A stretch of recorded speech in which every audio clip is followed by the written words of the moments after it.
सावन का महीना लग चुका था। तारीख थी 3 जुलाई और साल था 2023 का। एनसीआर में कांवड़ मेले की गहमा गहमी जोरों पर थी और हरियाणा की फरीदाबाद पुलिस कांवड़ियों के लिए रूट मैप तैयार करने में जुटी थी। इसी हलचल के बीच पुलिस को खबर मिलती है कि फरीदाबाद टोल प्लाजा के पास करीब 2-3 साल का एक बच्चा लावारिस हालत में मिला है।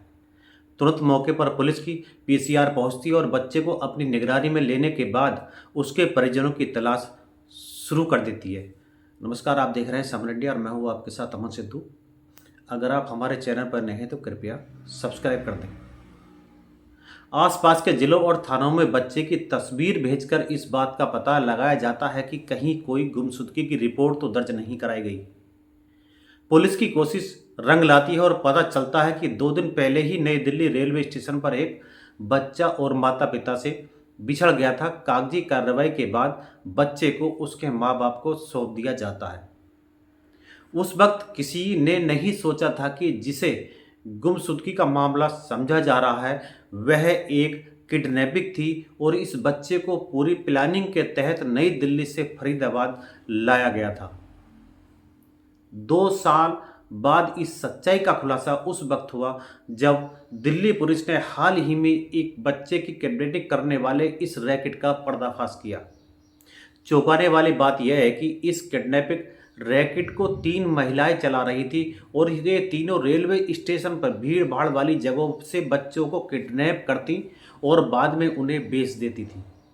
गैंग में फरीदाबाद की एक नर्स, पश्चिम बंगाल से आई एक महिला और दिल्ली में वकीलों के लिए काम करने वाली एक अकाउंटेंट शामिल थी। गैंग में इन तीनों महिलाओं के काम बटे हुए थे। पहली महिला का काम था रेलवे स्टेशन से छोटे बच्चे को किडनैप करना। इसके बाद दूसरी महिला उन शादीशुदा जोड़ों की तलाश करती थी जिन्हें किसी वजह से बच्चे नहीं होते थे और तीसरी महिला का काम था ऐसे जाली कागजात तैयार करना जिनके जरिए बच्चे को गोद लेने के नाम पर बेचा जा सके। ये तीनों पिछले 2 साल से इस रैकेट को चला रही थी। इन्होंने एक बच्चा यूपी के गाजियाबाद में बेचा और दूसरा दिल्ली के पहाड़गंज में, और तीसरे बच्चे के लिए खरीदार ना मिलने की वजह से उसे छोड़ना पड़ा था। इस किडनैपिंग गैंग की ये तीनों सरगना आरती उर्फ रजीना कोती, कांता भुजेल और निर्मला नेमी थी। आरती का पति सूरज सिंह भी इस धंधे में उसके साथ शामिल था और पुलिस ने इन सभी आरोपियों पर धारा 137/2, 143 और 61/2 के तहत केस दर्ज किया है। अगर कोर्ट में दोषी पाए जाते हैं तो इन्हें 7-7 साल के लिए जेल की सलाखों के पीछे भेजा जा सकता है। साथ ही इनके ऊपर जुर्माना भी लगाया जा सकता है। आरती उर्फ रजीना कोती की कहानी शुरू होती है पश्चिम बंगाल की बर्धमान जिले से। हिंदुस्तान रिपोर्ट के मुताबिक 18 साल की उम्र में उसकी शादी हो गई थी और जल्द ही उसके 2 बच्चों की वह मां भी बन गई थी। पति उसके साथ मारपीट करता था, इसलिए साल 2017 में जब वह 35 साल की थी तो घर छोड़कर भाग गई और फरीदाबाद में आकर बस गई।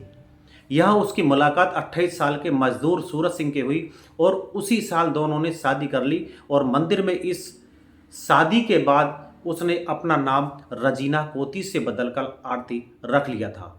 साल 2023 में आरती फिर से गर्भवती हुई, लेकिन आर्थिक हालात ऐसी नहीं थी कि वह इस बच्चे को जन्म देने के बाद पाल सके।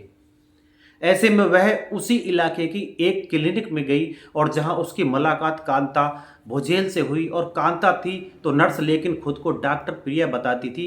उसे जब पता चला कि आरती अपने बच्चे को नहीं रखना चाहती तो उसने उसे एक ऑफर दिया और उसने कहा कि वह अपने बच्चे को किसी बेऔलाद दंपति को बेच दे।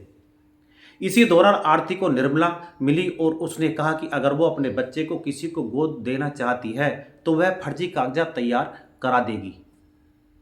आखिर में तीनों ने फैसला किया कि आरती की प्रेगनेंसी को खत्म कर बच्चे की अपहरण का धंधा ही शुरू कर देते हैं। फर्जी किडनैपिंग 31 जुलाई 2023 को हुई और आरती ने नई दिल्ली रेलवे स्टेशन के टिकट काउंटर के पास सो रहे एक बच्चे जो 3 साल का था उसने किडनैप कर लिया और उसने 2 दिनों तक बच्चे को फरीदाबाद में अपने घर पर इस उम्मीद में रखा कि भुजेल को जल्द ही उसका कोई खरीदार मिल जाएगा। और जब खरीदार नहीं मिला तो आरती घबरा गई और उसे फरीदाबाद के एक टोल प्लाजा के पास छोड़ दिया। ये वही बच्चा था जिसे फरीदाबाद पुलिस ने गुमशुदा मानकर दिल्ली में उसके परिजनों को सौंपा था। दूसरी किडनैपिंग 17 अक्टूबर 2024 को हुई। आरती स्टेशन पर वापस आई और अपनी मां के बगल में सो रहे एक 2.5 साल के बच्चे को उठा लिया। उसने उसे ऑटो रिक्शा में बैठाया और फरीदाबाद स्थित अपने घर ले गई।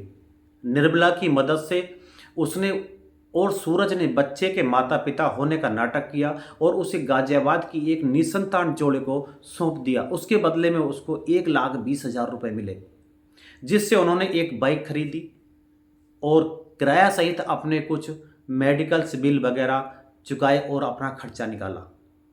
और फिर 21 जनवरी को आरती ने 4 महीने की एक बच्ची को किडनैप कर लिया। इसके बाद भुजैल ने पहाड़गंज में एक बेऔलाद कपल तलाशा जो बच्चा गोद लेना चाहता था। भुजैल ने इससे कहा कि ये बच्ची एक कुंवारी लड़की की है जो उसे रखना नहीं चाहती। पहाड़गंज के इस कपल ने बच्ची के बदले में उसे 30,000 रुपये दिए। इसमें से कुछ हिस्सा आरती को मिला और रैकेट के पकड़े जाने के बाद पुलिस ने इन दोनों बच्चों को बचाकर उनके परिजनों को सौंप दिया है। एक सीनियर पुलिस ऑफिसर ने बताया है कि तीनों आरोपी महिलाएं कानून जानती हैं।